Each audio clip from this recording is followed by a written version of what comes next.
Kurani kërkon edhe përqendrim. Për krahas leximit dhe dëgjimit të tij, duhet të përqendrohemi, duhet të ndalemi për një moment dhe ta kuptojmë se çfarë jemi duke lexuar. Jemi duke lexuar fjalën e Allahut.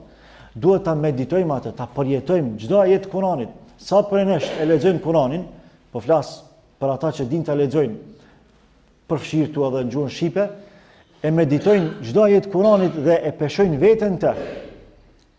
E kërkojnë veten ku jam unë në këtë ajet të Kuranit. Kjo është ajo që kërkohet prej nesh, sepse Kurani është komunikimi i Allahut me neve. Allahu përmes librit të tij komunikon me neve në mënyrë direkte, ndërsa ne përmes namazit komunikojmë me Allahun në mënyrë direkte. Dhe kur i lexojmë ajetet e Kuranit, sa herë ndodh që të ndalemi për disa çaste dhe ta meditojmë atë, duke filluar nga parathënia kuranore nga Surja Al-Fatiha. Kur e fillojmë fillimin e saj dhe lavdërojmë Allahun e madhrojmë Allahun, sa për nesh e kemi këtë praktik të lavdërimit dhe të madhërimit të Allahut, sa për nesh i ndjejmë këto lavdata, këto glorifikime që Allahu ja bën vetes tij.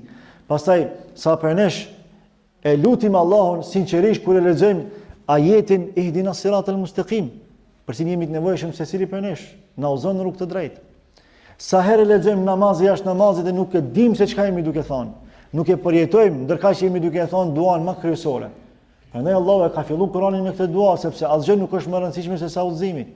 Dhe kur ti ja kërkon Allahut udhëzimin, minimalisht 17 herë në ditë, për ne që falemi 5 vakt namaz, pra në një rregull.